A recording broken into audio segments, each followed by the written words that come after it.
Hello student, this is our first chapter properties of matter in physics paper 3110011. There are many topics in this chapter. Right now we will complete 3 topics, that is introduction, concept of load, stress and strain and Hooke's law. So this is 3 topics that we will going to discuss. These 3 topics: introduction, concept of load, stress and strain. So there are mainly, we know there are 3 states of matter: liquid, solid and gas. Okay. So as we can see, solid have a fixed shape, it's have a periodic arrangement. Molecule of solid will situated in a particular point or a particular position. We know lattice and all. Okay, okay, let it be. So it's have a particular position, lattice point. Then liquid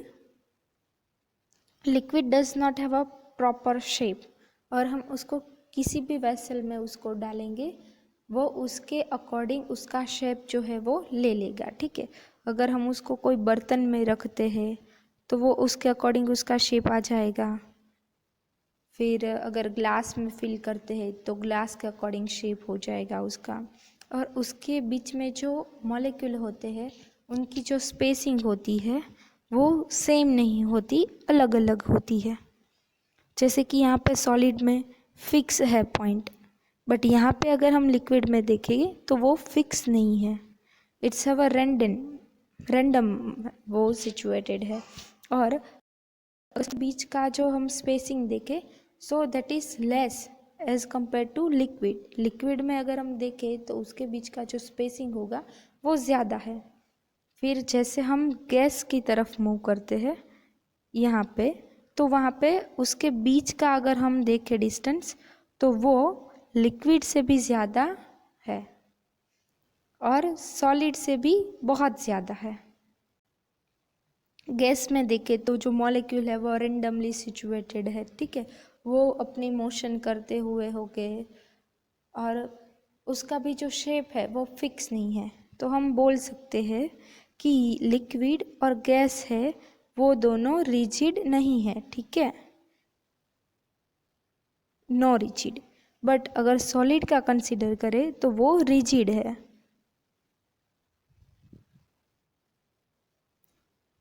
अब हम आगे बढ़ते हैं, that is our main concept of load. So what is load? Load is a external forces.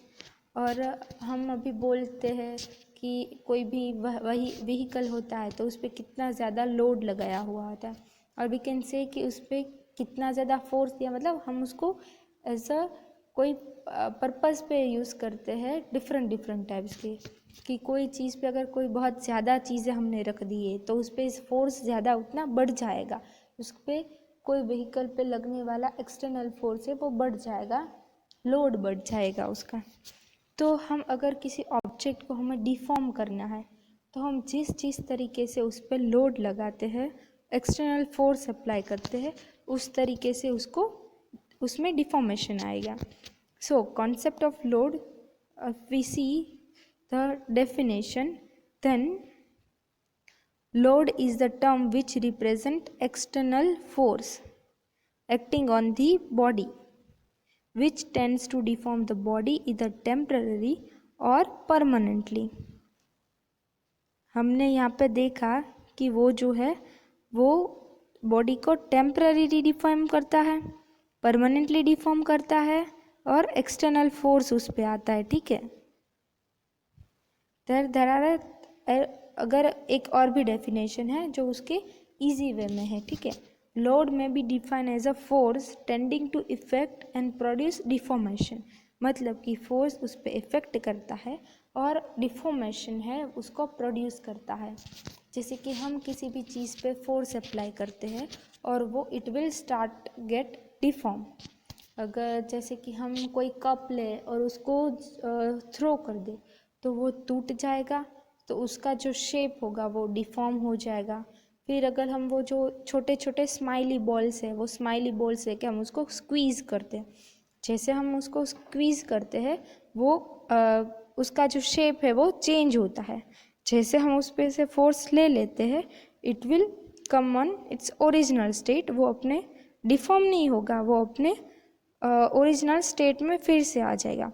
तो जब हम कभी किसी चीज़ पे एक्सटर्नल फोर्स लगाते हैं तो वो अपना जो शेप है उसमें थोड़ा सा डिफॉर्मेशन आता है, क्या टेम्परेरी आता है और उसके यहाँ परमानेंटली आता है। वो जो है वो उसकी बॉडी पे डिपेंड करेगा कि वो किस ऑब्जेक्ट से बना हुआ है, मैटर पे डिपेंड करेगा, ठीक है। Now classification of load. तो लोड का जो है मतलब एक्सटर्नल फोर्स हम जैसे जैसे अप्लाई करते हैं, जिस तरीके से अप्लाई करते हैं, according to that there are 3 types, different types of loading condition based on a distribution of load and nature of loading. That is different types of loading condition based on a distribution of load and a nature of loading. So here in a first point different types of loading condition. अब कैसे कैसे हम उस पर ऐसी condition apply करके उस पर लोड लगाते हैं, ठीक है। तो जैसे मैंने आपको एग्जांपल दिया कि हम किसी बॉल को स्क्वीज करते हैं, सो हमने उसको कंप्रेस किया, ठीक है। तो सेम जो फर्स्ट इमेज दिखा रहा है आपको, ये वाला, ये आपको इमेज दिखा है कंप्रेशन का, कि हम उसके दोनों तरफ से उस पर फोर्स अप्लाई करते, जिसकी वजह से उसकी जो हाइट है वो डिक्रीज होगी, उसकी लेंथ है उसमें चेंज आएगा, ठीक है। तो जो डेल्टा एल है वो यहाँ पे प्रोड्यूस होगा। सेम उसी तरीके से यहाँ पे जो टेंशन वाला दिया गया है, इसमें क्या हो रहा है कि इसको दोनों तरफ से पुल किया जा रहा है। जब इसको दोनों तरफ से पुल किया जाएगा तो हम किसी मेटल के वायर को ले लें, ठीक है। तो उसको हम अगर पुल करते हैं तो उसका जो क्रॉस सेक्शनल एरिया है ये डिक्रीज होगा और जो उसकी लेंथ है एल वो बढ़ेगी।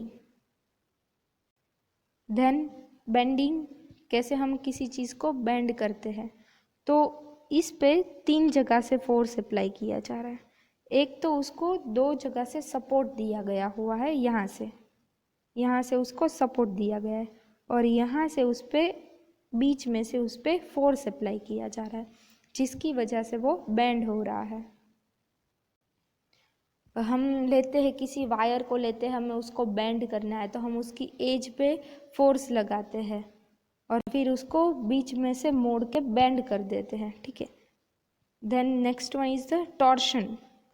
तो हम इसमें देखें तो उसको यहाँ से इस तरीके से बेंड किया जा रहा है, दोनों की डायरेक्शन अपोजिट डायरेक्शन में हम उसको हम उसके दोनों अपोजिट साइड पे टॉर्क प्रोड्यूस करें, जिसकी वजह से वो ट्विस्ट हो रहा है, बेंड हो रहा है अपोजिट डायरेक्शन में, ठीक है।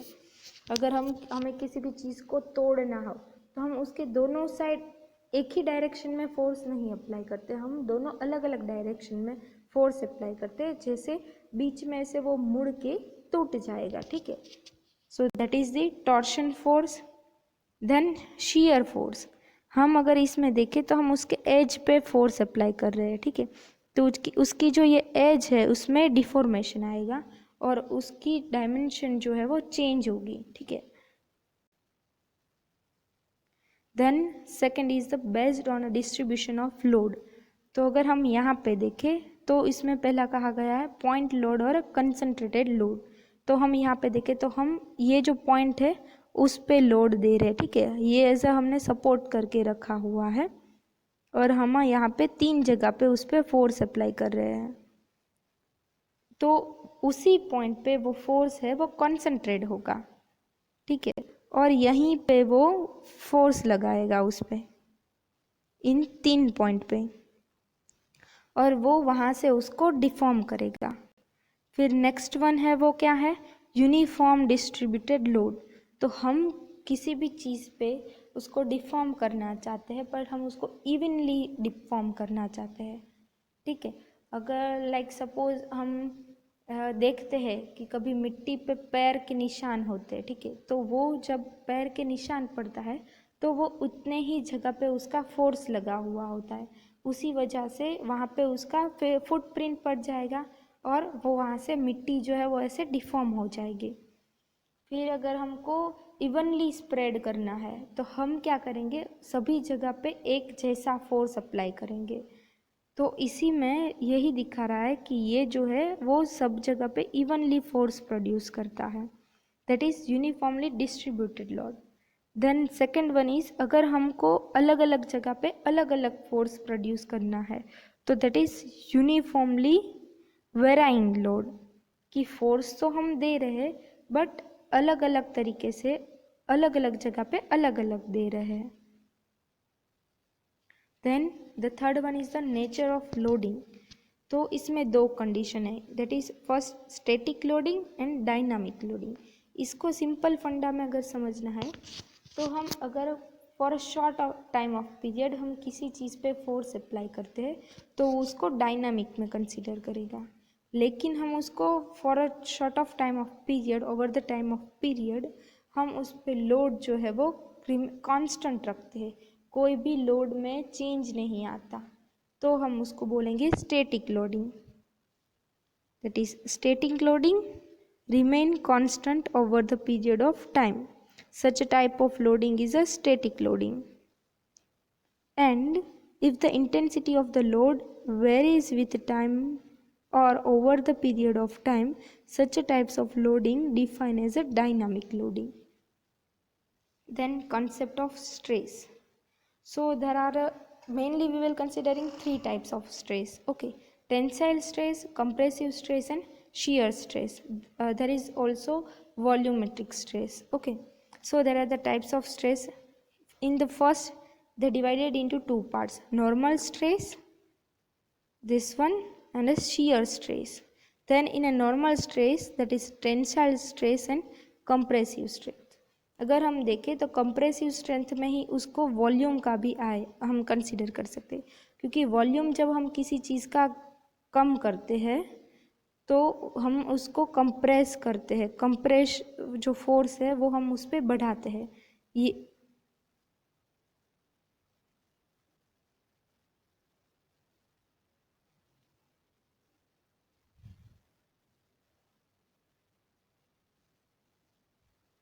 so here types of stress. Okay, so they divided into two parts in this picture. In our syllabus there are four types of, or mainly three types of: tensile stress, compressive stress, volumetric stress, and shear stress. They are considering normal stress are two, tensile and a compressive.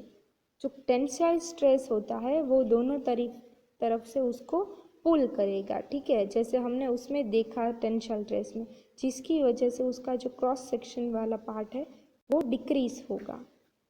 Compressive stress में जाएंगे तो वो उसको दोनों तरफ से पुल करेगा, push करेगा उसकी, जिसकी वजह से इसका जो क्रॉस सेक्शन एरिया है वो बढ़ेगा और उसकी जो लेंथ एल होगी वो डिक्रीज होगी।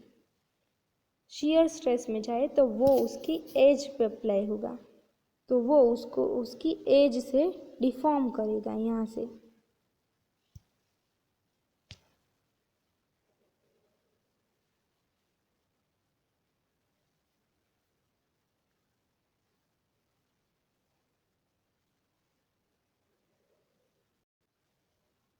Okay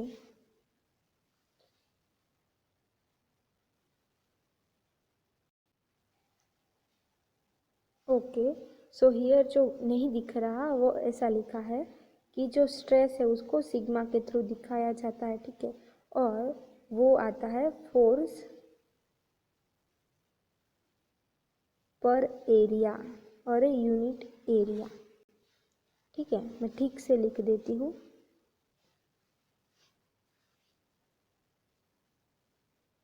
stress is equal to force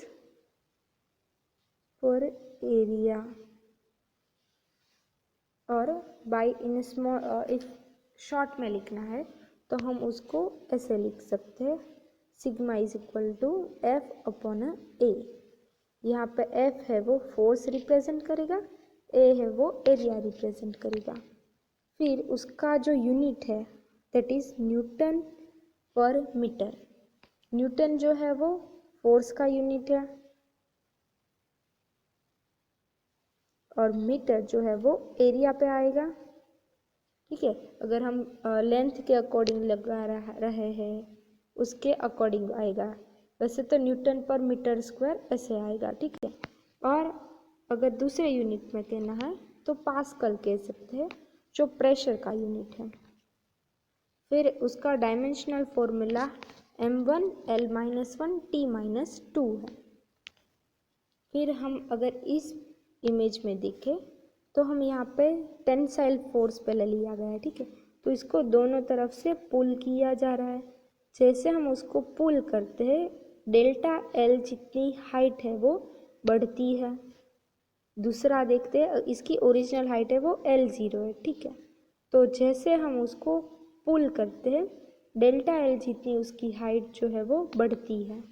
फिर अगर हम उसको दोनों तरफ से फोर्स देके कंप्रेस करते हैं तो जो डेल्टा एल जितनी हाइट है वो उसकी घटती है, कम होती है। और there is also shear strength जो उसके एज पे लगाया जाएगा। तो उसके एज पे लगाते हैं तो जो उसकी ये L0 है वो सेम रहेगी, बट ये जो उसकी है वो चेंज होगी, that is shown by delta L. तो यहाँ पे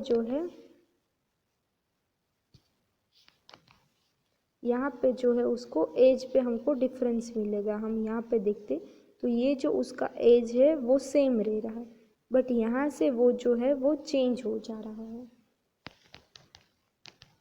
हम यहाँ पे इजीली देख सकते हैं कि उसका ये जो है आफ्टर अप्लाइंग फोर्स ये जो है वो इस तरीके से हो जाएगा अगर हम shear स्ट्रेस लगवाते हैं तो।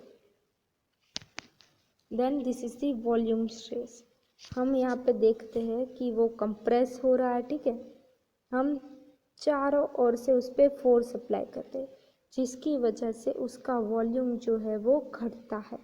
डेल्टा वी जितना उसका वॉल्यूम जो है वो घटता है, कम होता है। तो ये हमको देखा volumetric stress, that is volumetric stress. Strain, यहाँ पे आपका कंसेप्ट ऑफ स्ट्रेस खत्म हो गया था, यहाँ से आपका कंसेप्ट ऑफ स्ट्रेन था। ठीक है, फिर हम आगे बढ़ते हुक्स लॉ। सो हमें किसी भी चीज़ का ढूंढना है कि इसका मॉड्यूलस, हुक्स लॉ के ऊपर से मॉड्यूलस डिराइव किया गया है। तो अलग अलग मॉड्यूलस होते हैं, Young modulus, bulk modulus, modulus of rigidity and all, then Poisson ratio that we will study in next session. Okay, so Hooke's law, Hooke's law क्या है? हुक्स लॉ जो है वो बेसिकली रिलेशन है बिटवीन स्ट्रेस एंड स्ट्रेन।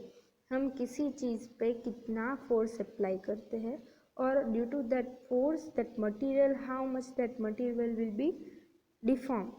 जैसे कि हमने देखा कि टेंसाइल स्ट्रेस है तो हम उसको दोनों, जो मटेरियल होता है, जो ऑब्जेक्ट होता है, उसको हम दोनों तरफ से स्ट्रेस करते हैं, टेंसाइल स्ट्रेस अप्लाई करते हैं। तो उस पर टेंसाइल स्ट्रेस अप्लाई होने की वजह से उसका जो लेंथ में है वो चेंज आएगा। जो लेंथ में जो चेंज आता है उसको डेल्टा L/L से हम रिप्रेजेंट करते हैं। ये जो है वो आपको टेंसाइल स्ट्रेस देगा। ठीक है, sorry not stress but strain. तो ये आपका मिलेगा टेंसाइल स्ट्रेन। फिर अगर हम एरिया का सोचते हैं तो एरिया का वो है वो आएगा चेंज, उसमें कंप्रेसिव होगा तो उसकी लेंथ में इंक्रीज और डिक्रीज होगा। शियर स्ट्रेस है वो उसको एज पर से डिफाइन करेगा। वॉल्यूमेट्रिक है तो वो उसके वॉल्यूम के अकॉर्डिंग चेंज होगा, that is delta v by v. जो डेल्टा वी बाई वी आएगा वो वॉल्यूमेट्रिक स्ट्रेन देगा। बट ये कहाँ तक होगा चेंज? ठीक है, तो हुक्स ने जो है वो रिलेशन दिया है कि stress proportional to strain within the elastic limit. अगर हम देखें तो वो कहाँ तक, तो जो उसकी इलास्टिक लिमिट है वो वहाँ तक ही उसको करेगा। अगर उसकी इलास्टिक लिमिट से वो बाहर चला जाएगा, ठीक है, तो देयर इज चांस कि वो जो है वो टूट सकता है, ब्रेक हो सकता है। तो उसके अकॉर्डिंग अगर रिलेशन देखें तो that is stress proportional to strain, ऐसा उसका रिलेशन आएगा। और हम उसकी जो पहले लिखी हुई है उस डेफिनेशन पे जाएंगे। Then the relation between stress and strain is known as a Hooke's law. तो आपको सिर्फ अगर शॉर्टेस्ट पॉइंट में याद रखना है तो आप यही डेफिनेशन याद रखें, that stress proportional to strain within the elastic limit. ये जो है वो आपके लिए अच्छा रहेगा, इजीली याद रह जाएगा। और जो है it state that with in the limit of elasticity the stress induced in the solid due to some external force, that external force is load, और फिर उसको जाएगा स्ट्रेस के रूप में एस सिग्मा के रूप में, okay, and proportional with strain, उसमें कितना डिफॉर्मेशन आएगा वो स्ट्रेन में दिखाएगा हमको। फिर हमने उसके रिलेशन पे ऐसे दिया है that sigma proportional to epsilon, epsilon that is strain, ये जो है वो दिखाएगा स्ट्रेस। तो हमारा जो रूल था वो आ गया कि हुक्स लॉ जो था वो स्ट्रेस प्रोपोर्शनल टू स्ट्रेन। फिर अब प्रोपोर्शनलिटी कांस्टेंट है वो निकलेगा, तो क्या आएगा, तो आएगा हमें तो फाइंड करना है कि कितना उसमें डिफॉर्मेशन होगा, स्ट्रेस कितना लगेगा तो उसमें इतना स्ट्रेन आएगा। तो हम इलास्टिक कांस्टेंट, ये जो इलास्टिक लिमिट की है तो हम उसको डिफाइन करें, दैट इज ई। ये जो है वो इलास्टिक कांस्टेंट है, ठीक है।